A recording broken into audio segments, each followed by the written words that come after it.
1,400 Canadian sailors, soldiers, and air personnel are participating in a massive U.S.-led military exercise in the Pacific. This is the largest ever contribution of Canadian military personnel and equipment to the exercise that happens every 2 years. Joining us now on the line from Honolulu, Hawaii, is Minister of National Defence Peter MacKay. Thank you so much for your time, Minister. My pleasure, Jennifer. Great to be with you. Thank you. Why does Canada have such a heavy presence in RIMPAC this year? Well, as a Pacific nation, it's important that Canada continues to work with our defense partners, as you laid out. This is an enormous exercise, really the largest on the planet in the Pacific Rim area. And it's a chance to become more interoperable, more competent in working with our partners for the threats that exist that include such things as piracy and things that would interrupt traffic on the water. 90% of the world's trade is now done on the water, and we see a lot of containers coming into both the west and the east coast. And we know that there are regions of the world where we have to expand our presence. This also impacts on our trade.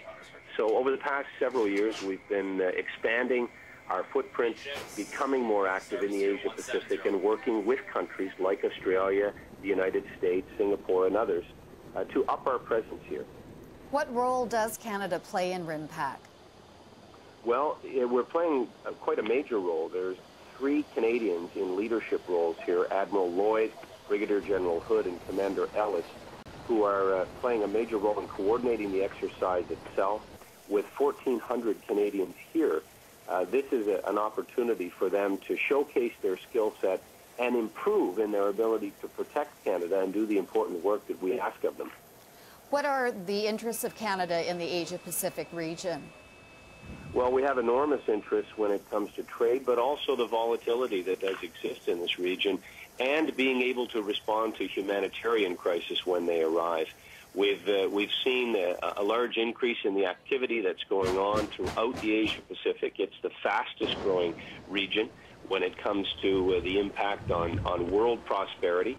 And there are broader strategic interests that would allow us to harness the attributes of the Pacific Coast to the benefit of Canadians. And so, therefore, it makes perfect sense that we continue to participate not only in this maritime exercise, but also expand our strategic presence through things like these operating hubs that allow us to deploy quickly, have a corner of an airfield or a base where we can refuel and have an immediate presence when needed. All right, we'll have to leave it there. Minister of National Defence Peter MacKay, again, we really appreciate your time. Thanks so very much.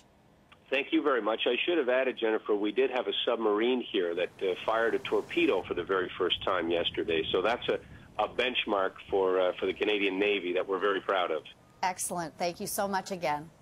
Thank you.